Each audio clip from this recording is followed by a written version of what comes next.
엄마 귀신이 들러붙으면 어떡해? 시어머니가 친정엄마의 영정사진에 굵은 소금을 뿌리는 순간 저는 20해 결혼 생활이 끝났음을 직감했습니다. 장례식장 한복판에서 벌어진 그 광경을 조문객들이 모두 지켜보고 있었어요. 평생을 선하게 사신 엄마의 마지막 가시는 길이 이렇게 모욕당하는 걸 보며 제 무릎에 힘이 빠졌습니다. 남편은 시누이 출산을 핑계로 얼굴 한번 비추지 않았고 친정엄마가 그토록 예뻐했던 제 아들마저 시어머니의 반대로 오지 못했죠. 홀로 치르는 엄마의 장례식에서 유일하게 찾아온 시댁 식구는 소금 봉지를 든 시어머니뿐이었습니다. 보살님이 이렇게 하라고 하셨어. 라고 외치며 미친 듯이 소금을 뿌리는 시어머니를 보면서 저는 깨달았어요. 이 미신의 굴레에서 벗어나지 않으면 저도 엄마처럼 홀로 죽음을 맞이할 거라는 걸. 그날 엄마가 마지막으로 남기신 이제 내 인생을 살아라는 말씀이 제 가슴에 불씨가 되어 타올랐습니다. 이 가족에게는 대체 어떤 사연이 있었던 걸까요? 사연 시작하기 전에 무료로 할 수 있는 구독과 좋아요 부탁드립니다. 따뜻한 마음으로 잠깐 꾹꾹 눌러주시면 틀림없이 좋은 일이 찾아올 거예요. 제 이름은 박은희입니다. 올해 47, 20년째 세무사로 일하고 있죠. 서울 강남 한복판의 번듯한 세무법인에서 시니어 매니저로 일하며 겉으로 보기엔 꽤 성공한 커리어우먼처럼 보일 겁니다. 하지만 제가 지금부터 들려드릴 이야기는 그런 화려한 겉모습 뒤에 숨겨진 20년간의 숨막히는 시집살이와 그리고 그것을 끝내기로 결심한 어느 운명적인 밤에 대한 것입니다. 2년 전 그날도 저는 여느 때처럼 사무실에서 야근을 하고 있었습니다. 컴퓨터 모니터 세대를 번갈아 보며 복잡한 세무 조정 작업에 몰두하고 있었죠. 책상 위에 디지털 시계가 밤 9시 30분을 가리키고 있었습니다. 세무신고 마감이 코앞으로 다가온 3월은 저희 업계에서 가장 바쁜 시기였어요. 커피가 식어가는 것도 모른 채 숫자와 씨름하고 있을 때 핸드폰이 울렸습니다. 화면에 뜬 이름은 친정엄마. 평소 같으면 일하는 시간에는 전화를 잘 안 하시는 분인데 왠지 불길한 예감이 들어 서둘러 전화를 받았습니다. 엄마. 수화기 너머로 들려온 것은 낯선 여자의 떨리는 목소리였습니다. 보호자분이신가요? 저는 서울대병원 응급실 간호사입니다. 어머님이 지금 위독하신 상태로 실려오셨는데요. 순간 손에서 힘이 빠져 펜이 바닥으로 떨어졌습니다. 딸그락하는 소리가 텅 빈 사무실에 메아리 쳤죠. 심장이 쿵쾅거리며 귀가 먹먹해졌습니다. 지금 무슨 말씀이세요? 우리 엄마가요? 간호사는 차분하지만 급박한 목소리로 상황을 설명했습니다. 엄마가 집에서 쓰러진 채 발견되었고 이웃이 신고해서 구급차로 이송되었다고요. 뇌출혈이 의심되며 상태가 매우 위중하니 빨리 오시라고 했습니다. 제 머릿속이 하얗게 변했습니다. 손이 떨려서 마우스조차 제대로 잡을 수가 없었어요. 엄마. 71살의 제 엄마는 평생 간호사로 일하시다 은퇴한 후 혼자 사시는 분이었습니다. 아버지가 일찍 돌아가신 후 저 하나만 바라보고 키우신 분이었죠. 서둘러 컴퓨터를 끄고 가방을 챙기려는데 핸드폰이 또 울렸습니다. 이번엔 남편이었습니다. 여보, 지금 어디야? 민정이가 막 애를 낳았어. 아들이야, 아들. 남편의 들뜬 목소리가 제 귀를 때렸습니다. 시누이가 둘째를 출산했다는 소식이었죠. 평소 같으면 축하할 일이겠지만 지금 이 순간만큼은 여보, 지금 엄마가 위독하셔서 병원에 가봐야 해요. 나중에 연락할게요. 제 말에 남편의 목소리가 갑자기 차가워졌습니다. 뭐, 지금 민정이가 애를 낳았다는데 장모님 병원에 간다고? 여기 와야지. 온 가족이 다 모였는데 엄마가 뇌출혈로 쓰러지셨대요. 위독하시다고. 미안하지만 나중에 가볼게요. 수화기 너머로 시끄러운 소리가 들렸습니다. 그리고 곧 익숙한 목소리가 들려왔죠. 시어머니였습니다. 뭐야? 며느리가 지금 어딜 간다는 거야? 출가 외인이라는 말도 몰라. 시어머니는 전화를 빼앗아 들고는 날카로운 목소리로 쏘아붙였습니다. 절대 안 돼. 산모가 있는 집에서 병원 다녀오면 부정 타. 보살님이 그러셨어. 아기한테 안 좋은 기운이 간다고. 제 가슴 속에서 뭔가가 부글부글 끓어올랐습니다. 20해. 20해 동안 저는 이 집안의 미신에 시달려왔습니다. 하지만 지금만큼은 어머님, 친정엄마가 위독하세요. 죄송하지만 가봐야겠습니다. 뭐, 얘가 지금 시어미 말을 거역하는 거야? 내가 70평생 살면서 다 겪어봤어. 산모 있는 집에서 상가나 병원 가면 재수없다니까. 시어머니의 고함 소리가 핸드폰 스피커를 뚫고 나올 것 같았습니다. 하지만 저는 이미 가방을 들고 사무실을 나서고 있었습니다. 엘리베이터 버튼을 누르며 떨리는 목소리로 말했죠. 죄송합니다, 어머님. 나중에 뵙겠습니다. 그리고 전화를 끊어버렸습니다. 즉시 다시 전화가 왔지만 받지 않았어요. 지하 주차장으로 뛰어가면서 눈물이 흘렀습니다. 엄마, 제발 무사하셔야 하는데. 차에 시동을 걸며 떨리는 손으로 핸들을 잡았습니다. 병원까지 가는 30분이 마치 3시간처럼 느껴졌어요. 신호등마다 발을 동동 구르며 초조해했죠. 핸드폰은 계속 울렸지만 저는 운전에만 집중했습니다. 병원 응급실에 도착했을 때 간호사가 저를 중환자실로 안내했습니다. 복도를 걸어가는 동안 다리가 후들거렸어요. 제발 늦지 않기를. 중환자실 침대에 누워 계신 엄마를 보는 순간 저는 그 자리에 주저앉고 싶었습니다. 각종 기계에 둘러싸여 산소호흡기를 끼고 계신 엄마의 모습이 평소에 강인하던 모습은 온데간데 없었습니다. 엄마. 떨리는 손으로 엄마의 손을 잡았습니다. 차갑고 마른 손이었어요. 의사가 다가와 상황을 설명했습니다. 대량 뇌출혈로 수술도 어려운 상태라고 마음의 준비를 하시라고. 엄마, 은희예요. 저 왔어요. 눈물이 볼을 타고 흘러내렸습니다. 그때 엄마의 눈꺼풀이 미세하게 떨렸어요. 힘겹게 눈을 뜨신 엄마가 저를 바라보셨습니다. 말을 하려는 듯 입술이 움직였지만 산소호흡기 때문에 소리는 나오지 않았죠. 엄마, 말하지 마세요. 힘드시잖아요. 하지만 엄마는 간신히 제 손을 쥐셨습니다. 그리고 겨우 들릴 듯한 목소리로 속삭이셨어요.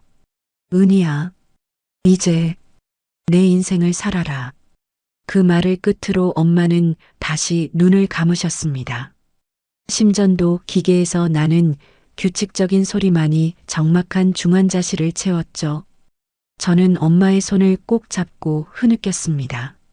20해 전 제가 시집갈 때 엄마가 하셨던 말씀이 떠올랐어요. 은희야, 시집살이가 힘들면 언제든 엄마한테 와.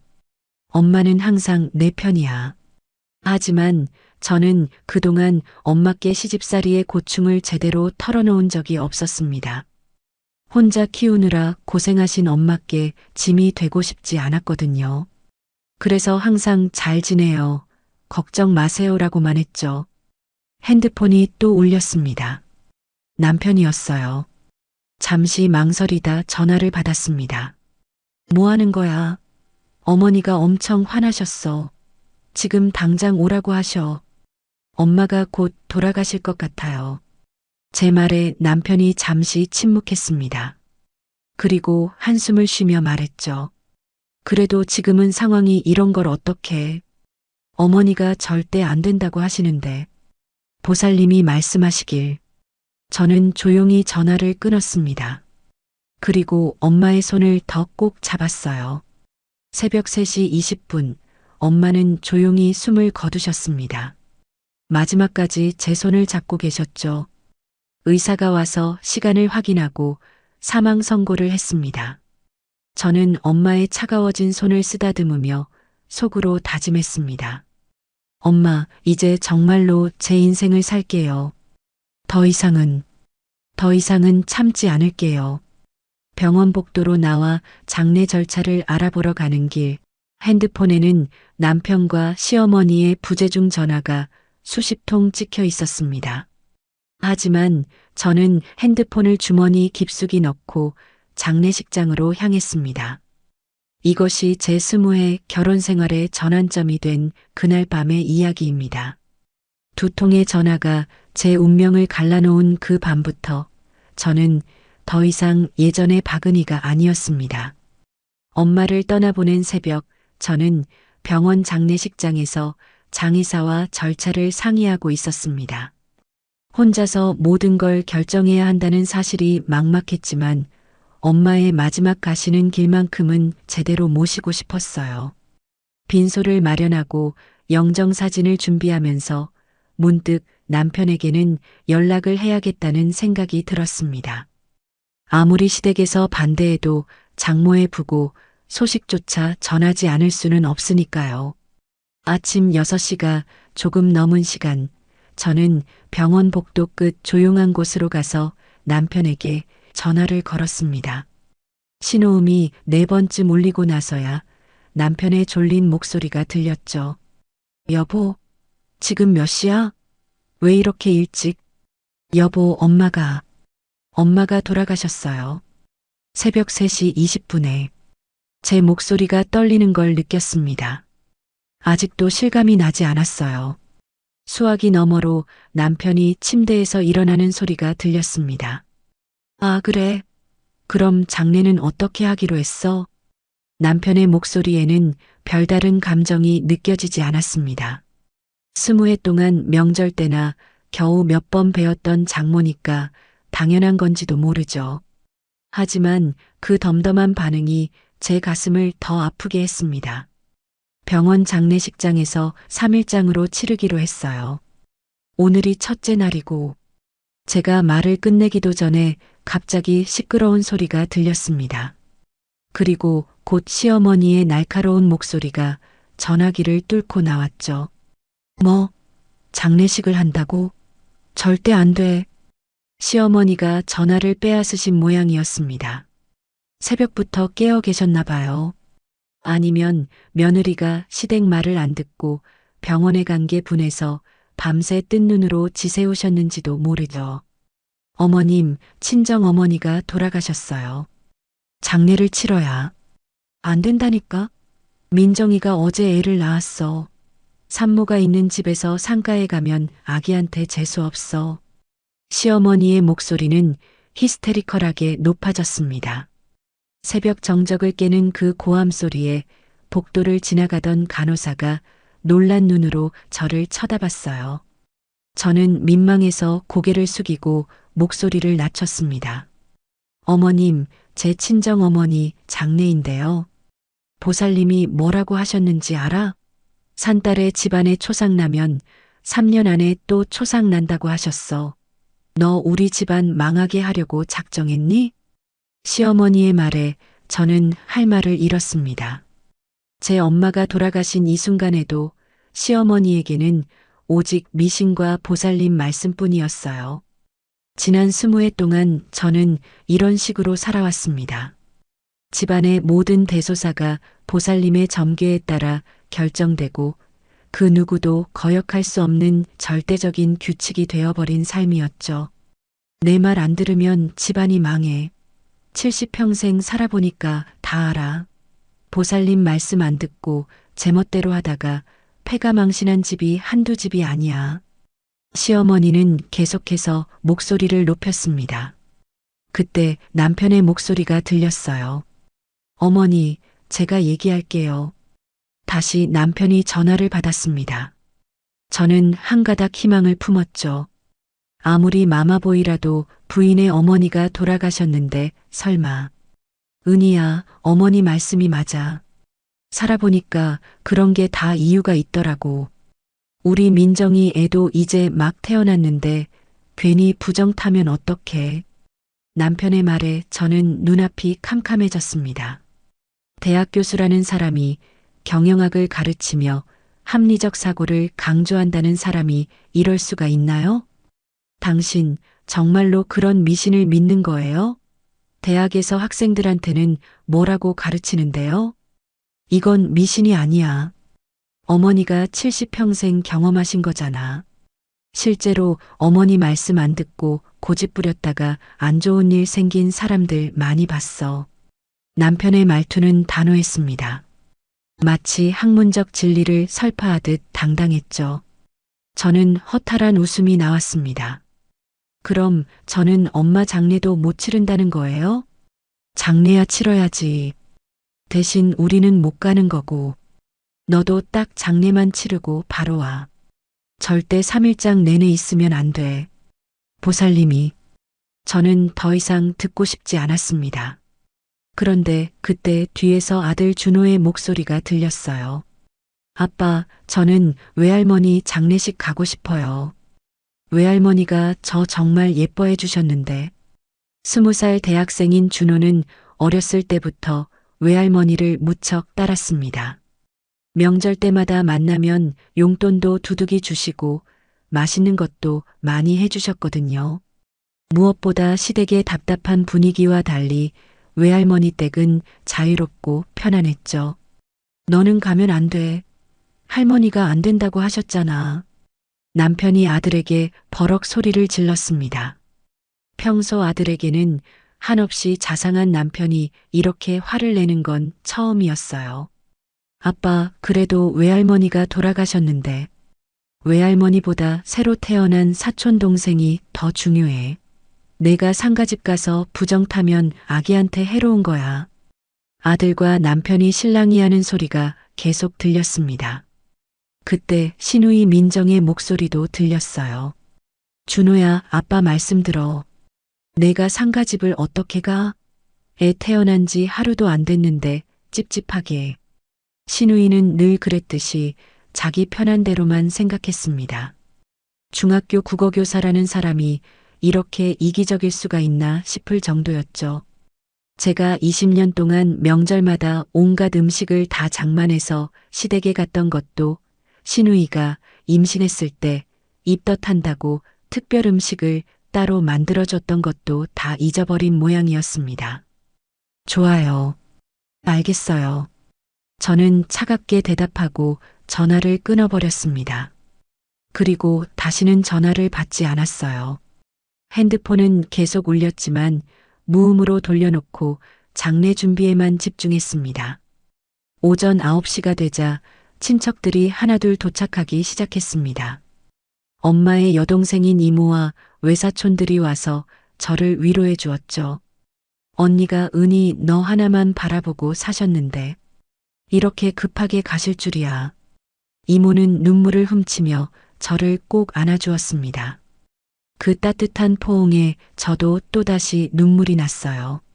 이모, 저 혼자 어떻게 해야 할지. 우리가 도와줄게. 걱정하지 마. 그런데 매제는? 은희 남편은 안 왔니?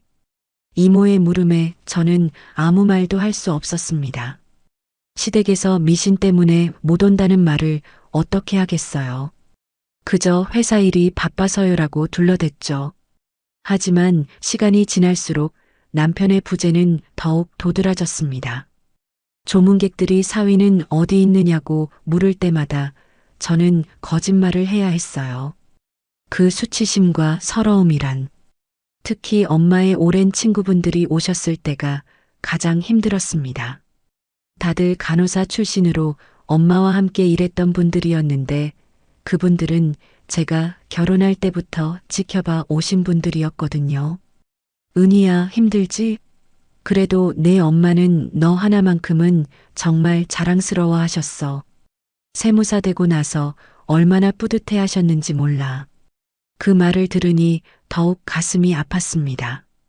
엄마는 제가 성공한 커리어 우먼이라고 자랑스러워 하셨지만 정작 저는 시댁에서 미신에 짓눌려 사는 불쌍한 며느리였으니까요. 오후가 되자 핸드폰에 메시지가 왔습니다. 남편이었어요. 어머니가 보살님한테 갔다 오셨어. 오늘 밤 12시 전까지는 꼭 집에 들어와야 한대. 안 그러면 큰일 난다고. 저는 메시지를 읽고 헛웃음이 나왔습니다. 제 엄마의 첫째 날 장례식장에서 저는 또다시 보살님의 명령을 받고 있었어요. 이것이 제가 20해 동안 살아온 삶이었습니다. 하지만 이제는 달라져야 했습니다. 엄마의 마지막 말씀이 계속 귓가에 맴돌았어요. 이제 내 인생을 살아라. 네, 엄마. 이제는 정말로 제 인생을 살아야 할 때인 것 같아요. 남편의 메시지를 무시하고 저는 계속해서 장례 절차를 진행했습니다. 혼자서 모든 걸 결정하고 처리하는 게 쉽지 않았어요. 장의사와 상의해서 관을 정하고 수의를 고르고 화장 일정을 잡고 평소 같으면 남편이나 다른 남자 친척들이 도와줬을 일들을 저 혼자 감당해야 했죠. 둘째 날 오후 2시쯤이었습니다. 조문객들이 끊이지 않고 찾아오는 가운데 저는 잠시 빈소 밖으로 나와 있었어요. 밤새 뜬 눈으로 지새운 탓에 머리가 지끈거렸거든요. 그때 장례식장 입구 쪽에서 소란스러운 소리가 들렸습니다. 아니, 이게 어디 있어? 장례식장이 왜 이렇게 높은 데 있어? 음기가 가득한 곳에 양기가 올라가면 안 되는데. 익숙한 목소리였습니다. 시어머니였어요. 설마 했는데 장례식장까지 찾아오신 겁니다. 저는 황급히 일어나 입구로 뛰어갔죠. 시어머니는 커다란 종이백을 2개나 들고 계셨습니다. 옆에는 평소 시어머니가 다니는 무당집 보조로 일하는 아주머니도 함께였어요. 두 사람은 장례식장 입구에서부터 뭔가를 중얼거리고 있었습니다. 어머님, 여긴 어쩐 일이세요? 제가 다가가자 시어머니는 저를 위아래로 훑어보더니 혀를 찼습니다. 에휴, 내가 뭘 알겠니? 보살님이 그러시는데 아기 태어난 나라고 같은 날 상을 당했으니까 부정을 막아야 한대. 내가 특별히 준비해 왔어. 시어머니는 종이봉투에서 뭔가를 꺼내기 시작했습니다. 굵은 소금이었어요. 한 봉지가 아니라 여러 봉지를 들고 오신 것 같았습니다. 이걸 장례식장 사방에 뿌려야 해. 악기가 우리 집안으로 따라오지 못하게. 저는 당황해서 시어머니의 팔을 잡았습니다. 어머님, 여긴 공공장소예요. 그런 걸 뿌리시면 안 됩니다. 뭐가 안 돼? 내 딸이 낳은 귀한 손주 지키려는 건데. 시어머니는 제 손을 뿌리치고는 봉투를 찢기 시작했습니다. 그리고는 장례식장 입구부터 소금을 뿌리기 시작했어요. 한 줌씩 움켜쥐고는 사방에 흩뿌리면서 이상한 주문을 외웠습니다. 잡기잡시는 썩 물러가라. 우리 집안에 얼씬도 하지 마라. 지나가던 조문객들이 놀란 눈으로 쳐다봤습니다. 장례식장 직원이 황급히 달려왔어요. 어르신, 죄송하지만 이러시면 곤란합니다. 다른 상가도 있고. 젊은 사람이 뭘 알아? 이거 안 하면 큰일 나. 보살님이 직접 하라고 하신 거야. 시어머니는 아랑곳하지 않고 계속 소금을 뿌렸습니다. 이미 바닥은 하얗게 변해가고 있었죠. 옆에 있던 보조 아주머니도 거들었습니다. 맞아요. 이거 꼭 해야 해요. 아기한테 귀신 붙으면 큰일 나요. 저는 큰 충격에 휩싸였습니다. 미신을 신봉하는 분이신 건 누구보다 잘 알았지만 제 친정엄마의 장례식장에서 조문객들이 보는 앞에서 이런 일이 벌어지다니. 특히 엄마의 전 직장 동료들이 멀리서 이 광경을 보고 있는 게 보였어요. 다들 어이없다는 표정이었죠. 어머님, 제발 그만하세요. 여기 엄마 빈소예요. 조문객들도 계시고. 그러니까 더 해야지. 내 엄마 귀신이 우리 집에 따라오면 어떡해? 그 말을 듣는 순간 제 안에서 뭔가가 폭발하는 것 같았습니다. 제 엄마를 귀신이라고요? 평생 간호사로 일하며 선하게 사신 제 엄마를. 하지만 저는 꾹 참았습니다. 여기서 소리를 지르면 더 큰 소동이 될 테니까요. 시어머니는 이제 빈소가 있는 쪽으로 향했습니다. 저는 앞을 막아섰어요. 어머님, 빈소에는 들어가시면 안 됩니다. 절대로요. 비켜. 영정사진 앞에도 뿌려야 해. 그래야 귀신이 사진에서 안 나와. 시어머니는 저를 밀치고 빈소로 들어갔습니다. 그 순간 빈소 안에 있던 이모와 사촌들의 시선이 일제히 시어머니에게 쏠렸어요. 어머, 은희야, 이분이? 이모가 놀란 표정으로 물었습니다. 저는 그저 고개를 숙일 수밖에 없었어요. 시어머니는 아랑곳하지 않고 영정사진 앞으로 다가갔습니다. 그리고는 또다시 소금을 꺼내 들었어요. 어머님, 안 됩니다. 제발. 제가 말렸지만 시어머니는 이미 영정사진을 향해 소금을 뿌리기 시작했습니다. 엄마의 온화한 미소가 담긴 사진 위로 굵은 소금 알갱이들이 떨어졌어요. 내 엄마한테 미안하지만 어쩔 수 없어. 산 사람이 더 중요하니까. 특히 갓 태어난 아기는 더더욱. 시어머니는 계속해서 주문을 외웠습니다. 이 상가의 모든 애구는 다 사라져라. 우리 외손자한테는 절대 가지 마라. 빈소 안이 술렁거렸습니다. 조문을 하러 온 사람들이 수군거리기 시작했어요. 저게 뭐 하는 거야? 아니, 고인 모독도 정도가 있지. 친정 친척 중 한 분이 참다 못해 나섰습니다. 엄마의 사촌 오빠였어요. 아주머니, 그만하십시오. 여긴 조문하는 곳입니다. 당신이 뭔데 참견이야? 나는 우리 외손자 지키려고 하는 거라고. 그래도 고인에 대한 예의가 있지. 영정사진에 소금을 뿌리는 게 말이 됩니까? 하지만 시어머니는 오히려 목소리를 높였습니다. 내가 뭘 잘못했어? 보살님이 하라고 한 걸 하는 건데. 당신들이야말로 조심해. 이런 데서 함부로 군소리하면 조상님이 노하셔. 결국 장례식장 관리인이 나서서 시어머니를 제지했습니다. 하지만 이미 빈소는 엉망이 되어 있었어요. 바닥에는 소금이 여기저기 흩어져 있고 영정사진 앞상에도 소금 알갱이들이 떨어져 있었죠. 이제 됐다. 보살님이 이 정도면 충분하다고 하셨으니까. 대신 너는 오늘 밤 꼭 집에 들어와야 해. 안 그러면. 시어머니는 의미심장한 표정으로 말끝을 흐렸습니다. 그리고는 보조 아주머니와 함께 당당하게 장례식장을 떠났어요. 시어머니가 떠난 후 저는 무릎을 꿇고 바닥에 떨어진 소금을 치우기 시작했습니다. 눈물이 앞을 가렸어요. 엄마, 죄송해요. 정말 죄송해요. 이모가 다가와 제 어깨를 감싸 안았습니다. 은희야, 울지 마. 언니도 이해하실 거야. 그런데 시어머니가 원래 저러시니? 저는 고개를 끄덕일 수밖에 없었습니다. 20해 동안 숨겨왔던 제 시집살이의 실상이 이렇게 만천하에 드러나 버렸어요. 그날 저녁 조문을 온 엄마의 친구분이 조용히 제게 다가와 말씀하셨습니다.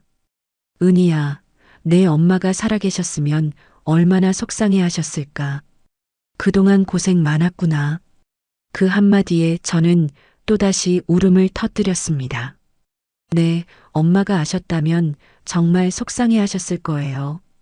하지만 저는 엄마를 걱정시키기 싫어서 늘 잘 지내요라고만 했었죠. 이제 와서 후회해도 소용없지만요.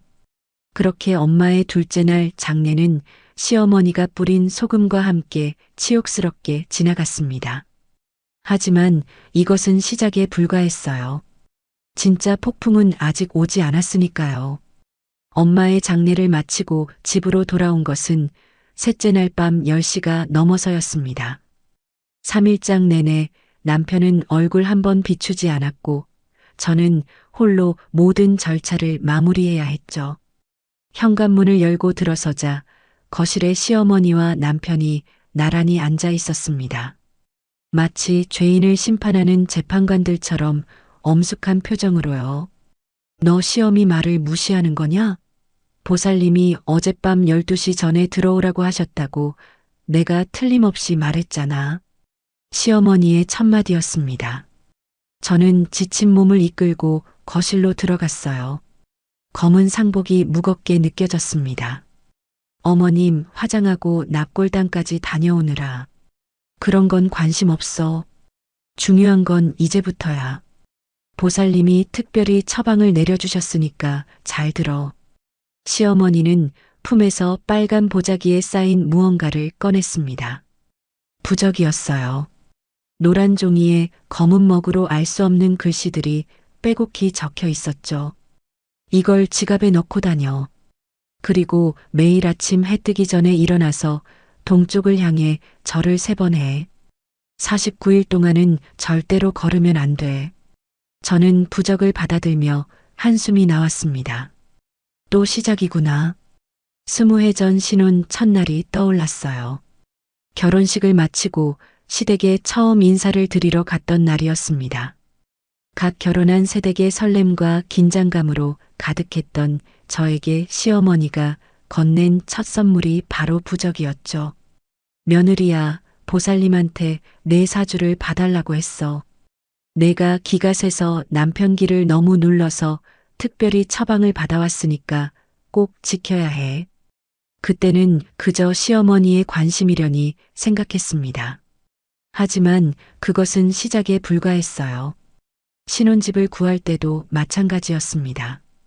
남편과 저는 회사에서 가까운 강남의 아파트를 보러 다녔는데 마음에 드는 집을 찾을 때마다 시어머니의 반대에 부딪혔죠. 안 돼. 그 집은 화장실이 북동쪽이야. 보살님이 그러시는데 화장실이 북동쪽이면 남자가 바람핀데. 4층? 절대 안 돼. 사는 죽을 사자잖아. 우리 아들 죽으라는 거야? 서양? 서양은 화기가 너무 세서 부부싸움 난대. 무조건 남양이어야 해. 결국 시어머니가 보살님과 함께 직접 고른 집에서 신혼생활을 시작했습니다. 역에서 멀고 출퇴근이 불편한 곳이었지만 보살님이 이 집이 명당이라고 했다는 말 한마디에 모든 게 결정됐죠. 아들 준호를 임신했을 때는 더 심했습니다. 태몽을 보살님께 해석받으러 가고 태교를 위해 특정 음식만 먹어야 하고 심지어 제가 읽는 책까지 검열받았어요. 서양 책은 읽으면 안 돼. 아기한테 서양 귀신이 붙어. 출산 후 아이 이름을 지을 때도 보살님이 개입했습니다. 남편과 제가 정성껏 고른 이름들은 모두 거부당했죠. 이 이름은 획수가 안 맞아. 이 아이는 화가 많아서 물로 다스려야 해. 장명소에 가서 제대로 지어와. 결국 시어머니가 다니는 무당이 소개해준 장명소에서 비싼 돈을 주고 이름을 지었습니다. 그것도 후보를 10개나 받아와서 다시 보살님께 봐달라고 한 후에야 최종 결정됐죠. 하지만 가장 힘들었던 건 매년 정기적으로 치러지는 굿이었습니다. 올해는 민수 3제야. 큰 굿을 해야 해. 준호가 대학 들어가니까 합격 감사굿을 해야지. 며느리 사업이 잘 되라고 재수굿을 하자. 명목은 늘 그럴듯했습니다. 하지만 그 비용은 모두 제 통장에서 나갔죠. 한 번에 300만 원, 500만 원씩 나가는 굿 비용을 감당하느라 허리가 휘었습니다. 민수 씨, 이번 달은 정말 힘들어요. 굿은 다음 달로 미루면 안 될까요? 한 번은 정말 돈이 없어서 남편에게 사정해 본 적이 있었습니다. 하지만 남편의 대답은 차가웠죠. 어머니가 우리 집안을 위해서 하시는 건데 돈이 문제야? 그동안 우리 집이 무탈했던 것도 다 어머니 덕분이잖아. 하지만 매달 이렇게 나가면 당신이 세무사로 잘 벌잖아. 우리 가족을 위한 건데 아까워? 남편에게는 대학 교수라는 안정적인 직업이 있었지만 그의 월급은 온전히 그의 용돈과 저축으로 들어갔습니다. 집안의 모든 미신 관련 비용은 며느리가 감당해야 할 도리라는 이유로 제 몫이었죠. 작년에 제가 한번 계산해 봤습니다. 20해 동안 미신에 들어간 돈이 얼마인지요. 정기적인 굿 비용만 거의 2억 원, 각종 부적과 액마기 비용 5천만 원, 장명소와 사주 비용, 그리고 보살님 추천 물건들까지 합치면 거의 3억에 가까운 돈이 나갔더군요. 그 돈이면 준호 유학도 보낼 수 있었고 더 좋은 집으로 이사도 갈 수 있었을 텐데. 하지만 시어머니에게 그런 논리는 통하지 않았습니다. 돈이 문제가 아니야. 우리 집안의 안녕이 더 중요하지. 내가 그렇게 돈만 밝히니까 팔자가 사나운 거야. 제가 조금이라도 반박하면 늘 이런 식이었습니다. 그리고 남편은 항상 어머니 편에 섰죠. 당신이 너무 이성적이야. 세상에는 과학으로 설명 안 되는 것도 있어. 어머니가 70평생 살아오신 경험을 무시하면 안 돼. 경영학 교수가 학생들에게 데이터와 논리를 강조하는 사람이 집에만 오면 이렇게 변했습니다. 거실에 앉아 있는 시어머니와 남편을 보며 저는 깨달았습니다. 이 20회는 제가 산 게 아니었어요. 보살님의 지시에 따라 시어머니의 미신에 휘둘리며 제 의지와는 상관없이 흘러간 시간이었죠. 얘야, 듣고 있는 거야? 시어머니의 날카로운 목소리에 정신이 들었습니다. 네, 어머님. 이번에는 특별히 더 조심해야 해. 초상집에 다녀왔으니까 온갖 잡기가 따라왔을 거야. 내일 당장 보살님한테 가서 큰 굿을 해야 해. 최소한 1,000만 원은 준비해야 할 거야. 1,000만 원. 또 1,000만 원이라니. 저는 이제 지쳤습니다. 정말로 지쳤어요. 어머님, 저 피곤해서 먼저 들어가 쉬겠습니다. 뭐? 내 말 아직 안 끝났는데? 하지만 저는 이미 일어서서 방으로 향하고 있었습니다. 시어머니의 고함 소리가 등 뒤로 들렸지만 더 이상 듣고 싶지 않았어요. 방문을 닫고 들어와 엄마 사진을 꺼내봤습니다. 온화하게 웃고 계신 엄마. 엄마, 이제 어떻게 해야 할까요? 정말로 제 인생을 살 수 있을까요? 엄마의 마지막 말씀이 또다시 떠올랐습니다. 이제 내 인생을 살아라. 네, 엄마.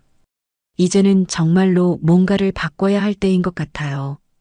더 이상은 이렇게 살 수 없어요. 엄마의 장례를 마치고 사흘이 지난 저녁이었습니다. 저는 거실 소파에 앉아 멍하니 텔레비전을 보고 있었어요.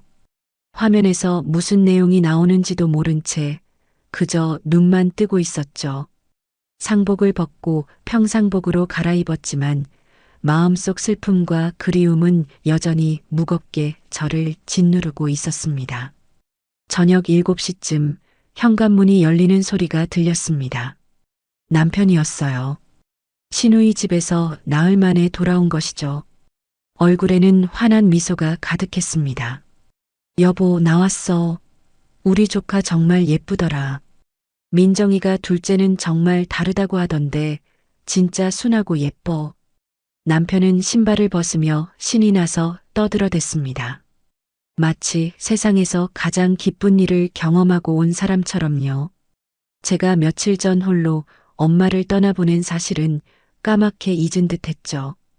애 이름은 정우로 지었어. 민정이가 장명소에서 받아온 이름 중에 어머니가 고르신 거야. 역시 어머니 안목이 최고야. 남편은 거실로 들어오며 계속 조카 자랑을 늘어놓았습니다. 저는 고개도 돌리지 않고 텔레비전만 바라봤어요. 남편이 제 옆에 앉더니 휴대폰을 내밀었습니다. 이것 좀 봐. 사진 많이 찍어왔어. 당신은 아직 못 봤으니까. 그 순간 제 안에서 무언가가 끓어올랐어요. 당신 정말 할 말이 그것뿐이에요? 제 차가운 목소리에 남편이 멈칫했습니다. 왜? 무슨 일 있어? 무슨 일이 있냐고요? 제 엄마가 돌아가셨어요. 당신은 장례식에 한 번도 안 왔고요. 그건 어머니가 안 된다고 하셨잖아. 민정이 애기한테 부정 탄다고. 남편은 당당했습니다. 마치 당연한 일을 했다는 듯이요. 저는 남편을 똑바로 쳐다봤어요. 대학 교수가 그런 미신을 믿어요? 미신이 아니야. 어머니가 70평생. 그만요. 제가 소리를 지르자 남편이 놀란 표정을 지었습니다. 결혼 20해 만에 제가 처음으로 남편에게 소리를 지른 거였어요. 당신 왜 이래? 장모님 일로 힘들었나 보네. 그래도 어머니 말씀이 맞아. 실제로 어머니가 장례식장에 가서 처리를 잘해주셔서 우리 집에 부정이 안 탔잖아. 저는 기가 막혀서 말문이 막혔습니다. 시어머니가 영정사진에 소금을 뿌린 그 치욕스러운 일을 처리를 잘해주셨다고 표현하다니요. 부정이 안 탔다고요? 당신 어머니가 우리 엄마 영정사진에 소금을 뿌렸어요. 조문객들이 다 보는 앞에서. 그게 다 우리 가족을 위한 거잖아. 어머니도 나름 걱정이 되셔서. 남편은 여전히 시어머니를 옹호했습니다. 아니, 옹호를 넘어서 감사해야 하고 있었죠. 저는 주먹을 꽉 쥐었습니다. 손톱이 손바닥을 파고들 정도로요. 당신은 그날 아가씨 병원에 있었죠? 아가씨 애기 구경하느라 바빴죠? 근데 저는요, 제 엄마가 숨을 거두는 순간을 혼자 지켜봤어요. 혼자서. 목소리가 떨렸습니다.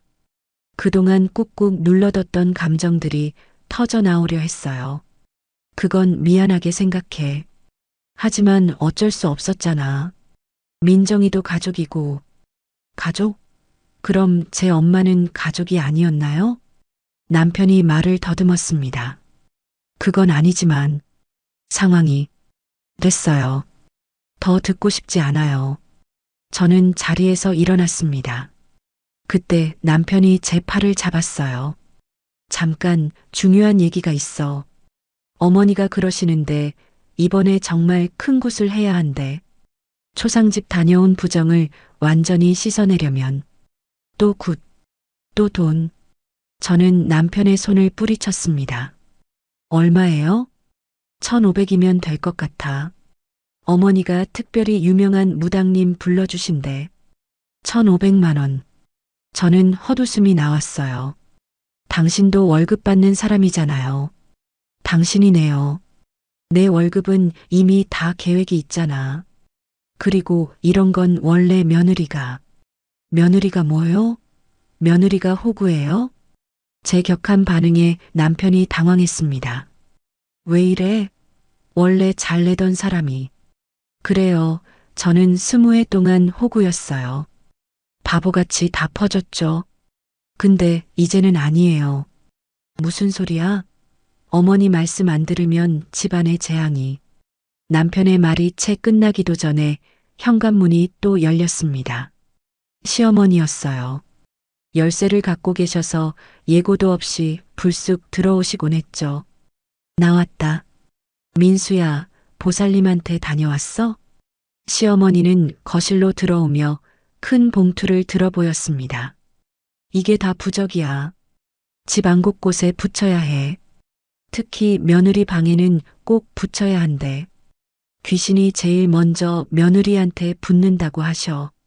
시어머니는 제게 다가와 부적을 내밀었습니다. 빨간 글씨로 뭔가 적힌 노란 종이들이었죠. 어머님, 전 부적 안 붙일 거예요. 제 단호한 말에 시어머니의 눈이 커졌습니다. 뭐, 너 지금 무슨 소리 하는 거야? 부적도 안 붙이고 굿도 안 할 거예요. 더 이상은요. 시어머니의 얼굴이 벌겋게 달아올랐습니다. 지금 며느리가 시어미한테 대드는 거야? 내가 누굴 위해서 이러는 줄 알아? 아시죠? 어머님 본인을 위해서요. 뭐야? 20해 동안 제가 낸 돈으로 굿하고 부적 사고 점 보러 다니셨잖아요. 이제 그만하시죠. 시어머니는 아들을 쳐다봤습니다. 민수야, 내 마누라가 지금 뭐라는 거냐? 남편이 제 팔을 잡으며 말했습니다. 여보, 어머니한테 그러면 안 돼. 사과해. 싫어요. 은희야, 정말 싫다고요. 저는 방으로 들어가 문을 쾅 닫았습니다. 밖에서 시어머니의 고함 소리가 들렸어요. 저 며느리 완전히 미쳤어. 초상집 다녀오더니 귀신이 씌었나 봐. 당장 무당 불러서 구슬해야겠어. 하지만 저는 더 이상 두렵지 않았습니다. 엄마의 마지막 말씀이 제게 용기를 줬으니까요. 이제 정말로 제 인생을 살 때가 된 거예요. 엄마를 떠나보낸 후 2달이 흘렀습니다. 그동안 저희 집은 마치 휴전선처럼 팽팽한 긴장감이 맴돌았어요.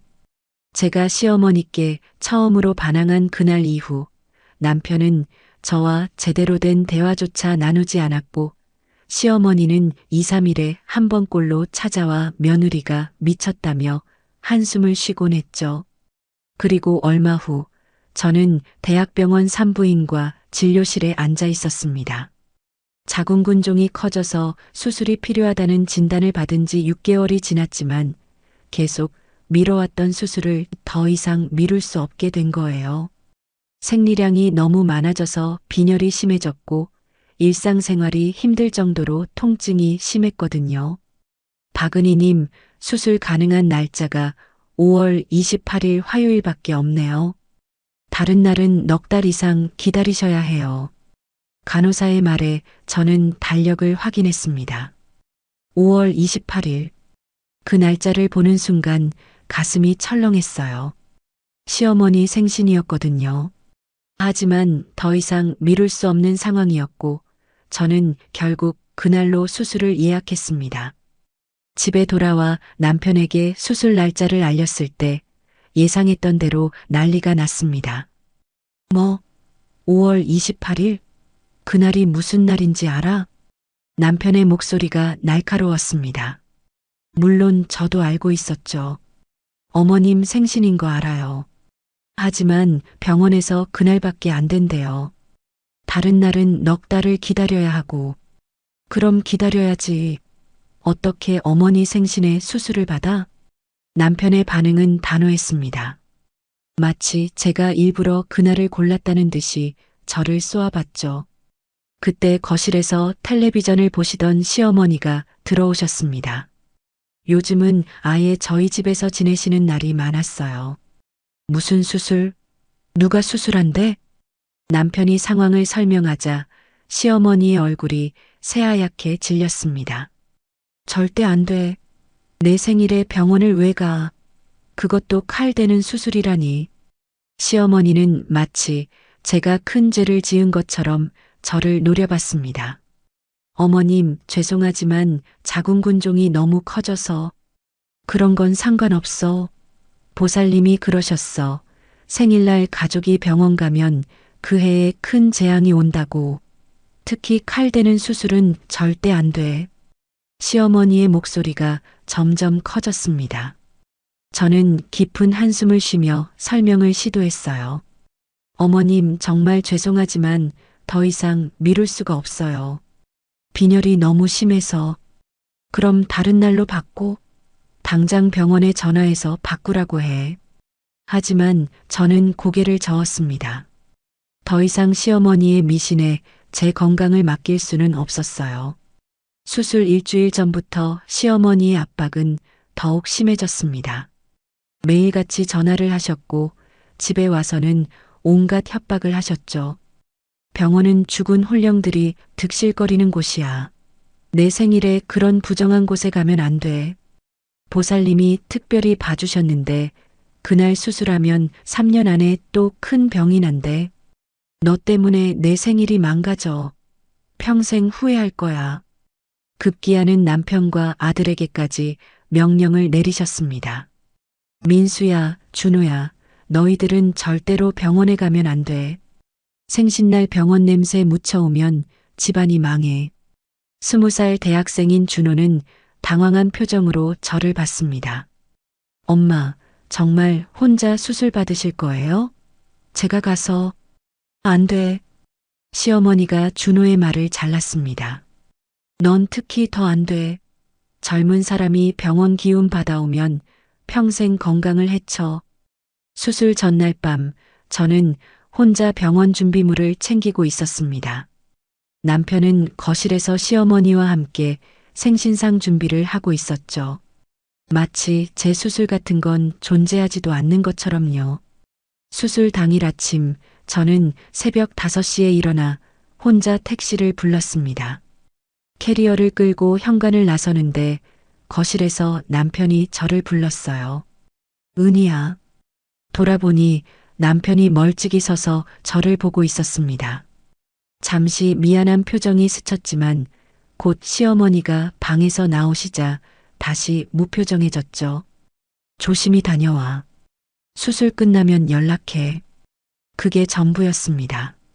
아내가 전신마취 수술을 받으러 가는데 그게 남편이 해준 전부였어요. 병원에 도착해서 입원 수속을 밟는 동안 다른 환자들은 모두 보호자와 함께였습니다. 남편이나 딸, 아들이 함께 와서 이것저것 챙기는 모습이 보였죠. 저만 혼자였어요. 보호자분은 언제 오시나요? 간호사의 물음에 저는 억지로 웃으며 대답했습니다. 아, 일이 있어서. 혼자 왔어요. 간호사의 눈에 동정의 빛이 스쳤습니다.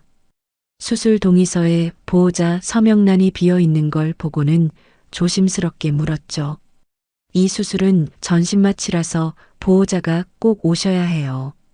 결국 급히 이모에게 연락을 해서 이모가 보호자가 되어 수술을 시작할 수 있었습니다. 수술대에 누워 마취가 시작될 때 저는 문득 엄마 생각이 났습니다. 엄마가 살아계셨다면 지금 제 손을 잡아주고 계셨겠죠. 우리 은희 괜찮아. 엄마가 있잖아라고 말씀하시면서요. 5시간의 수술이 끝나고 회복실에서 깨어났을 때 제일 먼저 찾은 건 핸드폰이었습니다. 혹시나 하는 마음에요. 하지만 남편이나 아들의 연락은 없었고 시어머니의 문자 하나만 와 있었습니다. 며느리가 해준 건 없었지만 생일은 잘 치렀다. 올 때 집으로 바로 오지 말고 다른 데 들었다 오고 부정 타지 않게 조심해. 눈물이 났습니다. 아프고 힘든 것보다 이 외로움과 서러움이 더 견디기 힘들었어요. 이모도 일이 바빠 미안해하며 돌아가고 3일 후 퇴원하는 날도 저는 혼자였습니다. 수술 부위가 아파서 제대로 걷지도 못하는데 혼자 짐을 챙겨 택시를 탔죠. 집에 도착해서 현관문을 열자 시어머니가 현관에 서 계셨습니다. 손에는 굵은 소금 봉지를 들고요. 들어오지 마. 먼저 이걸 뿌려야 해. 시어머니는 제게 굵은 소금을 뿌리기 시작했습니다. 머리부터 발끝까지 마치 제가 무슨 악기라도 된 것처럼요. 병원 귀신 따라왔을지도 모르니까 확실하게 해야 해. 저는 그냥 서서 소금을 맞았습니다. 반항할 힘도 의지도 남아있지 않았어요. 수술 후유증으로 어지럽고 아픈데 찬 소금알갱이가 얼굴에 부딪히는 걸 느끼며 생각했죠. 이게 내가 20해 동안 살아온 삶이구나. 이게 내가 받는 대접이구나. 제 안에서 마지막 끈이 끊어지는 느낌이었습니다. 수술 후 2주일 동안 저는 집에서 홀로 회복의 시간을 보냈습니다. 남편은 출근하고 시어머니는 병원 다녀온 며느리한테서 나쁜 기운이 난다며 며칠 동안 오지 않으셨죠.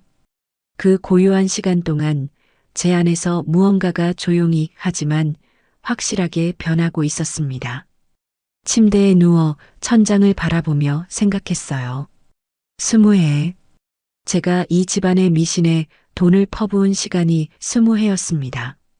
그동안 제가 번 돈으로 얼마나 많은 굿을 했는지, 얼마나 많은 부적을 샀는지, 세무사인 제가 정작 제 인생의 수지타산은 제대로 하지 못하고 살았던 거예요. 수술 후 3주째 되던 날, 시어머니가 오랜만에 집에 오셨습니다. 얼굴에는 심각한 표정을 띠고 계셨죠. 거실 소파에 앉으시더니 제게 차를 타오라고 하셨어요. 저는 천천히 차를 준비해서 내갔습니다. 아직 수술 부위가 완전히 아물지 않아 조심스러웠죠. 오늘 보살님한테 다녀왔어. 시어머니의 첫마디였습니다. 저는 차를 한 모금 마시며 조용히 기다렸어요. 큰일이야. 보살님이 그러시는데 내가 생신날 수술한 것 때문에 우리 집안에 큰 애군이 들어왔대. 지금 당장 큰 굿을 해야 한다고 하셔. 예상했던 말이었습니다. 저는 찻잔을 내려놓고 시어머니를 똑바로 바라봤어요. 얼마짜리 굿인가요? 2천만 원. 이번엔 정말 큰 굿을 해야 한대. 보살님이 특별히 전국에서 제일 영험한 무당님들 다 불러주신다고. 2천만 원. 저는 속으로 계산기를 두드렸습니다. 제 연봉의 거의 4분의 1에 해당하는 금액이었죠. 어머님, 죄송하지만 그 돈은 낼 수 없습니다. 제 단호한 목소리에 시어머니의 눈이 커졌습니다. 뭐? 너 지금 뭐라고 했어? 세법상 증빙이 안 되는 지출은 할 수 없습니다. 굿은 사업 경비로도 인정되지 않고 개인 소득 공제 항목에도 해당하지 않아요. 저는 세무사답게 논리적으로 설명했습니다.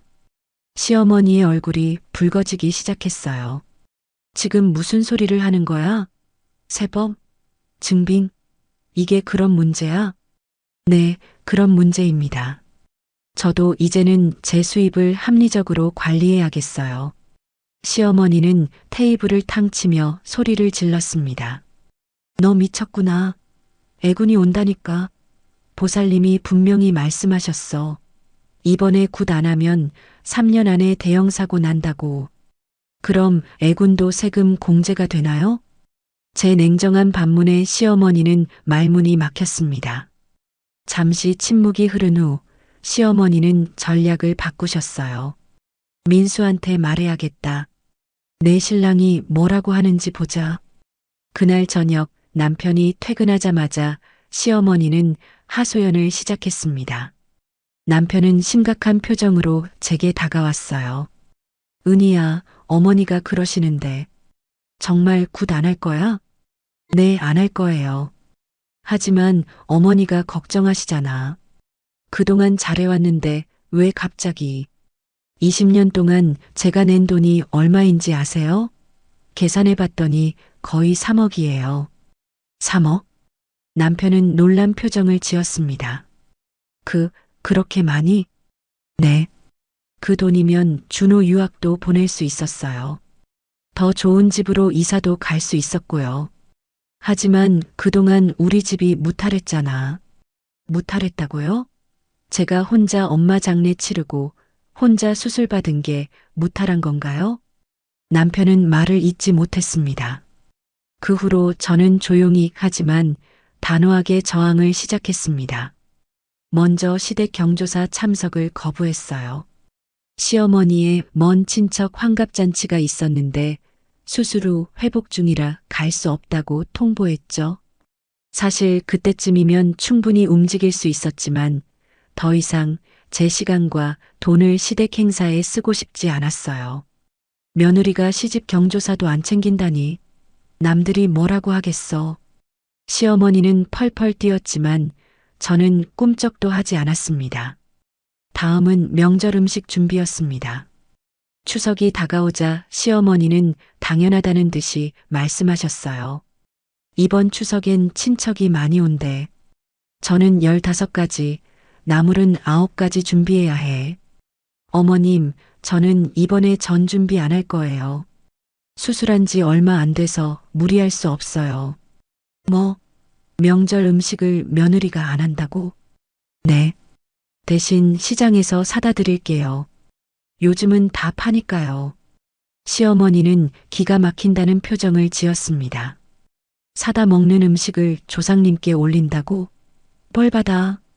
그럼 어머님이 직접 하시든가요? 제 말에 시어머니는 아무 말도 하지 못했습니다. 70평생 부엌 일은 며느리 몫이라고 생각하고 사신 분이니까요. 가장 큰 변화는 매달 정기적으로 보내던 시어머니 용돈을 중단한 것이었습니다. 어머님, 이제부터는 용돈 대신 필요하신 물건을 직접 사드릴게요. 영수증 가져오시면 제가 계산해 드리겠습니다. 뭐, 영수증? 너 지금 시어미를 도둑 취급하는 거야? 아니에요. 세법상 증빙 관리를 철저히 해야 해서요. 이해해 주세요. 사실 시어머니 용돈의 대부분이 무당에게 가는 걸 알고 있었기에 내린 결정이었습니다. 이런 변화들에 시어머니는 당황하셨어요. 20해 동안 고분고분했던 며느리가 갑자기 딴 사람이 된 것 같으니까요. 며느리가 완전히 미쳤어. 병원에서 수술하더니 귀신이 들렸나 봐. 보살님께 여쭤봐야겠어. 시어머니는 그렇게 중얼거리며 무당집으로 향하셨습니다. 하지만 저는 더 이상 두렵지 않았어요. 침실 서랍에서 엄마 사진을 꺼내봤습니다. 온화하게 웃고 계신 엄마의 얼굴을 보며 속삭였죠. 엄마, 저 이제 시작이에요. 아주 조금씩이지만 제 인생을 찾아가고 있어요. 창밖으로 저녁 노을이 붉게 물들고 있었습니다. 20해 만에 처음으로 저는 내일이 기다려졌어요. 어떤 협박이 올지, 어떤 저주가 쏟아질지 몰라도 이제는 맞설 준비가 되어 있었으니까요. 제가 저항을 시작한 지 한 달이 지났을 무렵 시어머니는 본격적인 반격에 나서셨습니다. 처음엔 그저 며느리가 이상해졌다고 투덜거리시더니 이제는 온 동네방네 소문을 퍼뜨리기 시작하신 거예요. 어느 날 저녁 아파트 엘리베이터에서 같은 동 이웃을 만났습니다. 평소 인사를 나누던 아주머니였는데 저를 보자마자 한 발짝 뒤로 물러서는 거예요. 마치 제가 무슨 전염병이라도 걸린 것처럼요. 안녕하세요. 인사를 해도 어색하게 고개만 끄덕이고는 황급히 엘리베이터에서 내렸습니다. 뭔가 이상한 느낌이 들었죠. 며칠 후 관리사무소에 들렀다가 직원들이 수군거리는 소리를 들었습니다. 어머, 그 집 며느리가 정말 귀신 들렸대? 그래서 무당 부를 거라고 하더라고. 순간 제 얼굴이 화끈거렸습니다. 시어머니가 제게 악귀가 씌었다는 소문을 퍼뜨리고 계셨던 거예요. 그러던 어느 날 아침 출근 준비를 하고 있는데 현관벨이 울렸습니다. 문을 열자 낯선 아주머니 두 분이 서 계셨어요. 한 분은 화려한 한복을 입고 있었고 다른 분은 커다란 가방을 들고 있었죠. 누구시죠? 어머님이 부르셨어요. 오늘 굿하기로 하셨잖아요. 무당이었습니다. 시어머니가 제 동의도 없이 무당을 집으로 부르신 거예요. 저는 단호하게 고개를 저었습니다. 죄송하지만 돌아가 주세요. 저는 굿 안 합니다. 아니, 이미 다 준비해 왔는데. 어머님이 돈도 다 주셨고요. 그때 엘리베이터에서 시어머니가 내리셨습니다. 또 다른 보따리를 들고 계셨죠. 어머, 벌써 오셨네? 너는 비켜. 들어가서 준비해야지. 시어머니는 저를 밀치고 집으로 들어가려 하셨습니다. 저는 현관문을 막아섰어요. 어머님, 제 집에 허락 없이 사람을 부르시면 안 됩니다. 뭐? 내 집? 이게 내 집이야? 우리 아들 집이지. 제 이름으로도 등기되어 있는 공동명의 집이에요. 그리고 오늘은 제가 출근해야 하니 다들 돌아가 주세요. 시어머니의 얼굴이 새빨갛게 달아올랐습니다. 너 정말 좋아. 어디 두고 보자. 그날부터 시어머니의 공격은 더욱 집요해졌습니다. 심지어 제 직장에까지 전화를 하셨어요. 저희 며느리가 요즘 정신이 이상해져서요. 혹시 회사에서도 이상한 행동하지 않나요? 다행히 제 상사인 나라 팀장님이 현명하게 대처해 주셨습니다. 은희 씨는 저희 법인에서 가장 유능한 직원 중 한 명입니다. 아무런 문제 없이 누구보다 좋은 성과를 내고 있습니다. 하지만 시어머니는 포기하지 않으셨어요. 이번엔 친척들을 동원하기 시작했습니다. 주말 저녁 갑자기 시댁 친척들이 대거 집으로 몰려왔어요.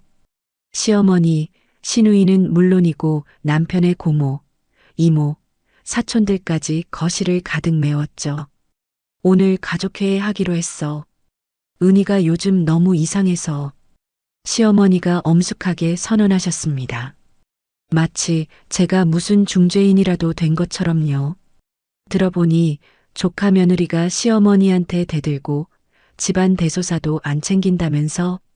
남편의 고모가 먼저 포문을 열었습니다. 이어서 친척들이 한마디씩 거들었어요.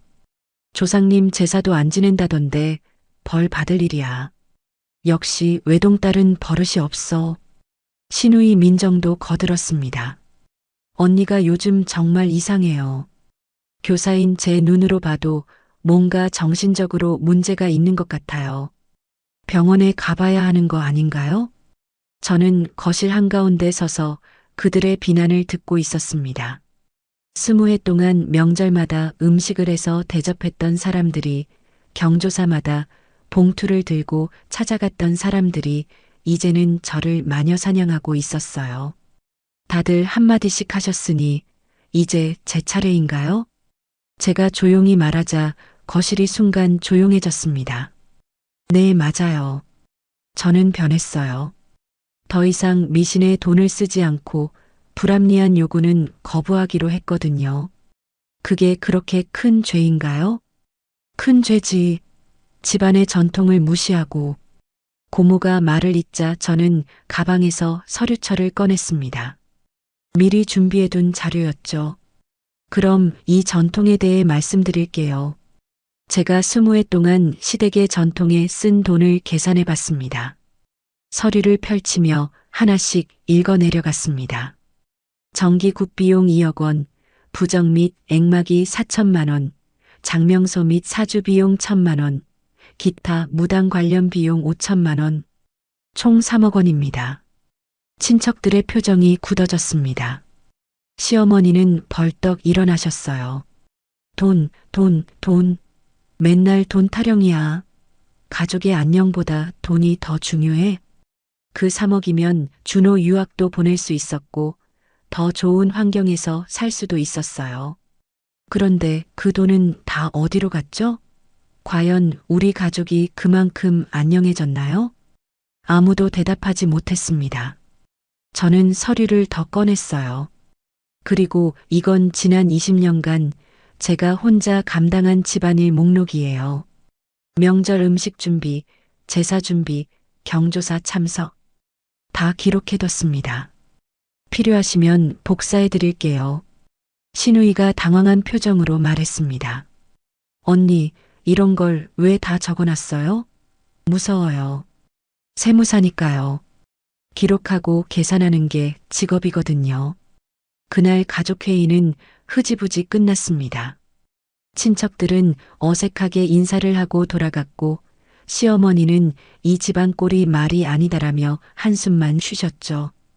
그날 밤 저는 서재에 앉아 그동안 모아둔 모든 자료를 정리했습니다. 통장 내역, 영수증, 녹음 파일, 사진들.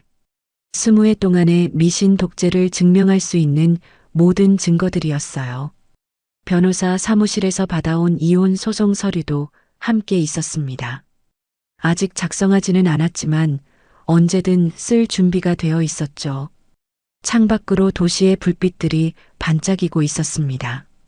저 불빛들처럼 저도 이제 제 빛을 찾아가고 있었어요. 비록 홀로 가는 길이지만 더 이상 두렵지 않았습니다. 엄마, 보고 계신가요? 딸이 드디어 싸울 준비를 마쳤어요. 이듬해 10월, 저는 법원 앞 계단에 서 있었습니다. 손에는 막 받은 판결문이 들려 있었죠. 원고 승소. 그 두 글자를 보며 20년 넘는 세월이 주마등처럼 스쳐 지나갔습니다. 이혼 소송을 제기한 건 몇 달 전이었어요. 가족회의 이후로도 시어머니의 공격이 계속되자 더 이상은 참을 수 없다고 판단한 거죠. 제가 준비한 증거들은 완벽했습니다. 20해 동안의 미신 강요, 경제적 착취, 그리고 무엇보다 제가 수술받을 때 홀로 두었던 일까지. 재판부는 이 모든 것을 미신으로 인한 정신적 학대와 배우자의 돌봄 의무 방기로 인정했습니다. 특히 제가 제출한 녹음 파일들이 결정적이었어요. 시어머니가 보살님 말씀 안 들으면 집안 망한다며 협박하던 음성, 남편이 어머니 말씀이 맞다며 동조하던 대화들이 생생히 담겨 있었으니까요. 판결문을 읽어보니 재판부의 의견이 명확했습니다. 피고는 대학 교수로서 합리적 사고를 해야 할 위치에 있음에도 불구하고 비합리적인 미신에 동조하여 원고에게 정신적, 경제적 고통을 가했음이 인정된다. 집으로 돌아오는 길 핸드폰이 쉴 새 없이 울렸습니다. 소문은 빠르게 퍼졌어요. 남편이 재직하던 대학에서도 이 일이 알려졌고 미신에 빠져 아내를 학대한 교수라는 낙인이 찍혔죠. 경영학을 가르치며 합리성을 강조하던 사람이 정작 집에서는 미신을 맹신했다는 사실에 동료들도 충격을 받았다고 들었습니다. 그런데 더 충격적인 일은 그 다음에 벌어졌습니다. 이혼이 확정된 지 한 달쯤 지났을 때 뉴스에서 놀라운 소식을 접했어요. 시어머니가 그토록 신봉하던 보살님이 사기죄로 구속되었다는 거였습니다. 무려 30년 동안 신도들에게 거짓 예언을 하며 수십억을 갈취했다는 혐의였죠. 뉴스 화면에는 경찰에 연행되는 무당의 모습이 나왔습니다. 화려한 무속 의상 대신 수의를 입고 고개를 푹 숙인 채 끌려가는 모습이 참 초라해 보였어요. 기자의 보도가 이어졌습니다.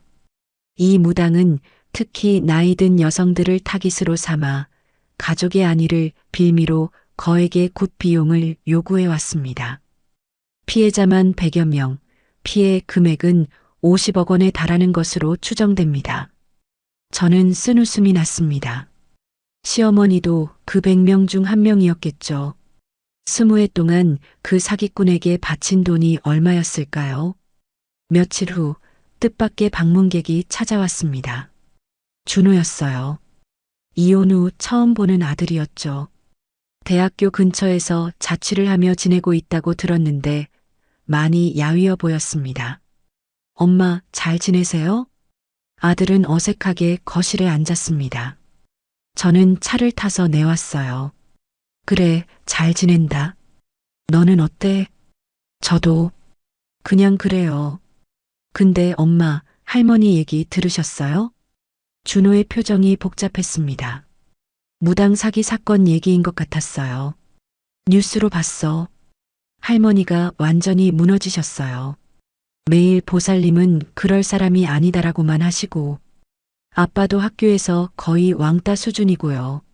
준호는 한숨을 쉬었습니다. 엄마, 죄송해요. 그때 병원에 못 가서 할머니가 워낙 무서워하셔서 괜찮아. 너도 어쩔 수 없었을 거야. 사실 아들에 대한 서운함이 없었다면 거짓말이겠죠. 하지만 20살 대학생이 할머니와 아버지를 거역하기는 쉽지 않았을 거예요. 근데 엄마, 더 안 좋은 소식이 있어요. 고모네 둘째가 발달장애 진단을 받았대요.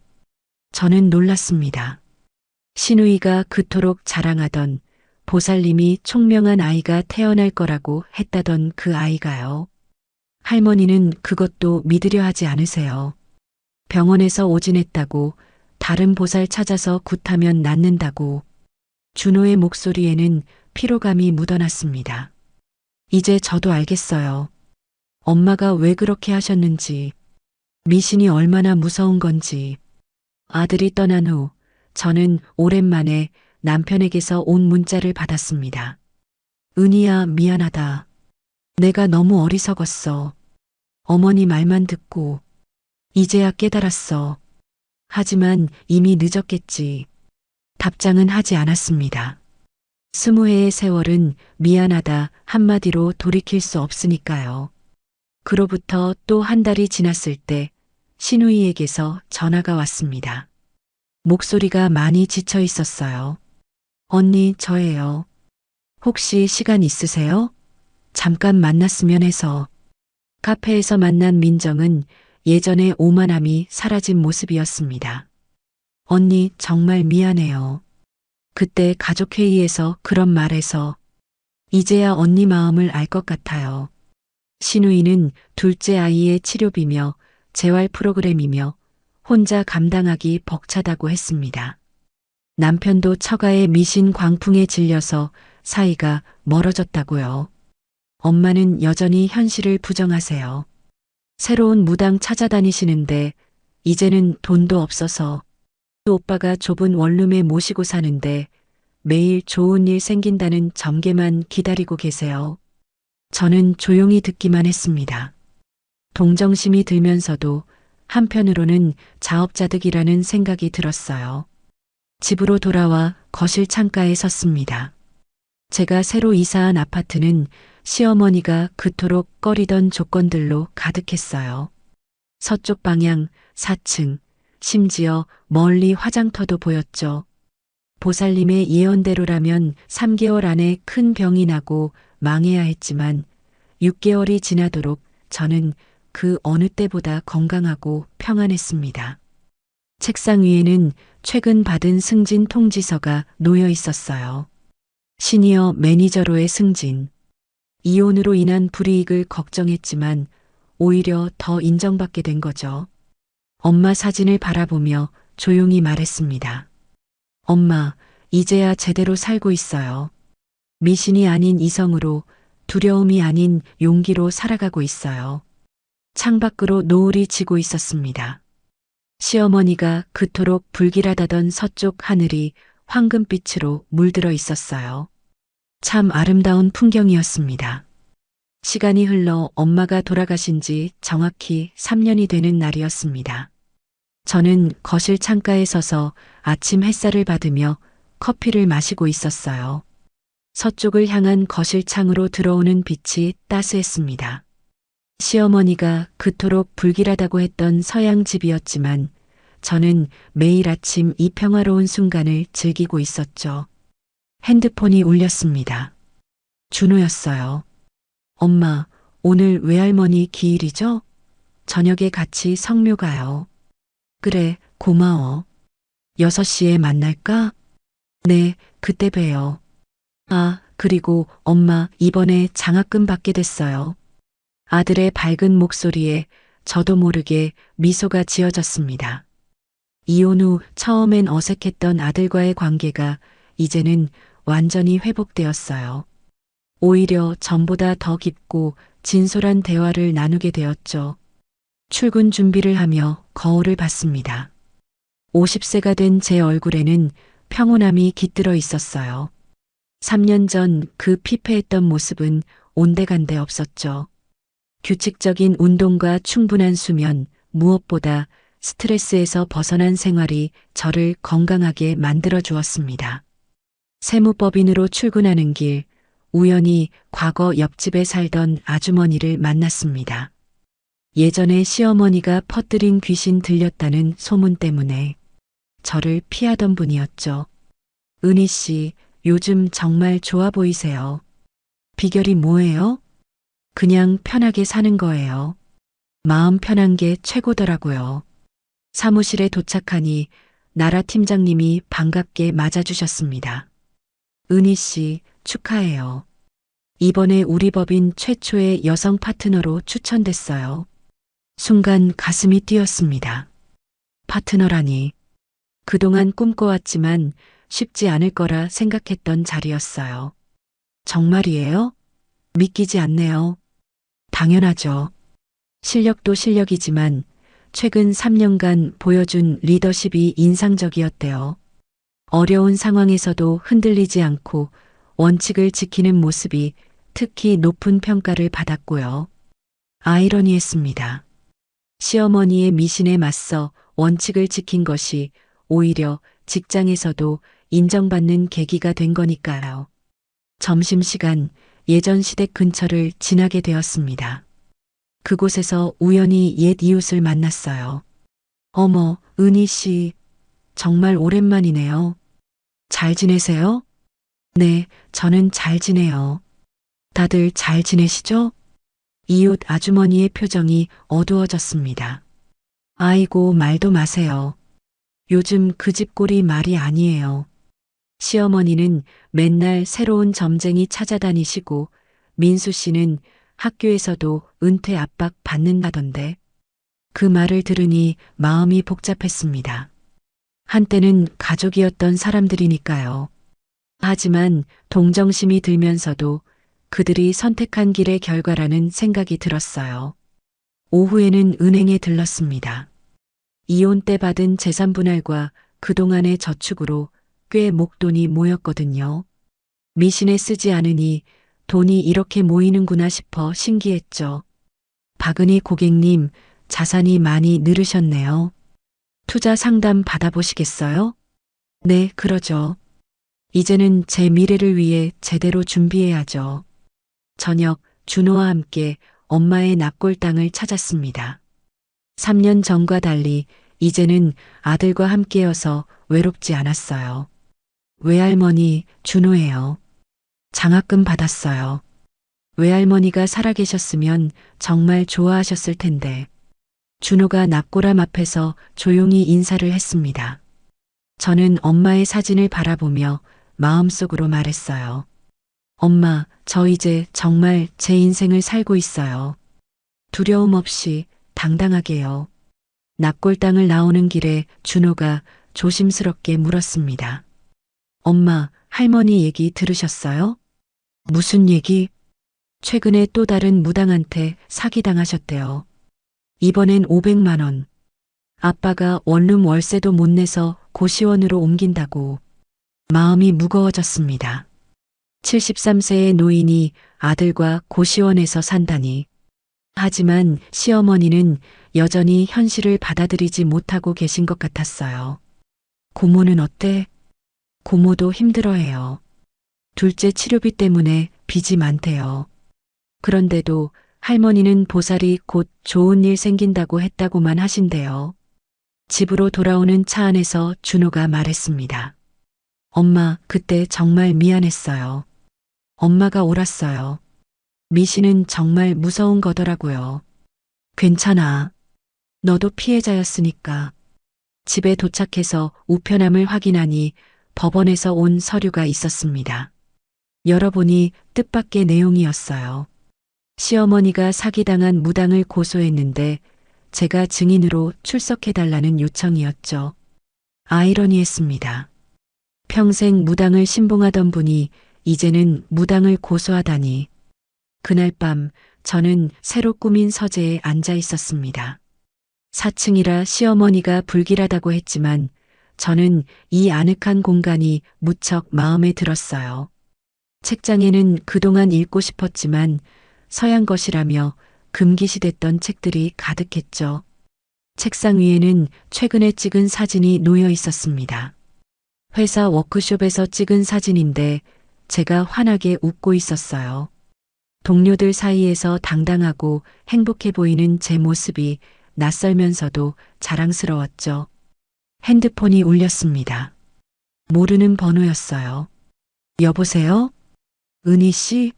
저 민수예요. 전 남편의 목소리였습니다. 3년 만에 듣는 목소리였죠. 무슨 일이세요? 어머니가 쓰러지셨어. 병원에 계신데. 혹시 돈 좀 빌릴 수 있을까? 잠시 침묵이 흘렀습니다. 병원비는 제가 직접 병원에 입금할게요. 계좌번호 보내주세요. 고마워. 정말 미안해. 전화를 끊고 나서 한참을 생각했습니다. 미움도 원망도 이제는 많이 희석된 것 같았어요. 그저 각자의 선택이 만든 각자의 인생이었을 뿐이죠. 잠들기 전 엄마 사진 앞에 섰습니다. 엄마, 이제 진짜 제 인생을 살고 있어요. 미신이 아닌 이성으로, 두려움이 아닌 용기로, 증오가 아닌 용서로 살아가고 있어요. 창밖에는 별이 빛나고 있었습니다. 서쪽 하늘의 별들이 유난히 밝았어요. 시어머니가 불길하다던 그 방향에서 가장 아름다운 빛이 나고 있었죠. 이것이 제 이야기입니다. 누군가는 어리석다 하겠지요. 왜 20회나 참았냐고, 왜 진작 떠나지 않았냐고요. 하지만 저는 압니다. 두려움이라는 감옥은 눈에 보이는 쇠창살보다 더 단단하다는 걸. 그리고 그 감옥에서 나오는 데는 엄청난 용기가 필요하다는 걸요. 이제야 깨달았습니다. 운명이라는 것이 정말 존재한다면 그것은 무당의 점괘나 부적 속에 있는 게 아니었어요. 운명은 제가 스스로를 믿고 한 걸음 내딛는 순간 비로소 저와 함께 걷기 시작했습니다. 마치 거울처럼 제가 움직이지 않으면 운명도 멈춰 있었고 제가 용기를 내면 운명도 길을 열어주었죠. 시어머니는 평생 운명을 바꾸려고 남의 손에 기댔지만 결국 제자리였습니다. 저는 운명을 받아들이되 제 힘으로 걸었고 그래서 여기까지 올 수 있었어요. 별은 길을 알려줄 뿐 걷는 건 우리 자신이라는 걸 이제는 압니다. 엄마가 마지막으로 남기신 내 인생을 살아라는 말씀. 그것은 단순한 위로가 아니라 이 세상에서 가장 강력한 주문이었어요. 내 삶의 주인은 나라는 것, 내가 나를 믿을 때 비로소 모든 문이 열린다는 것. 그것이 진짜 운명의 비밀이었습니다. 그리고 이제는 압니다. 운명의 별자리는 하늘이 아닌 제 마음속에 있었다는 것을요.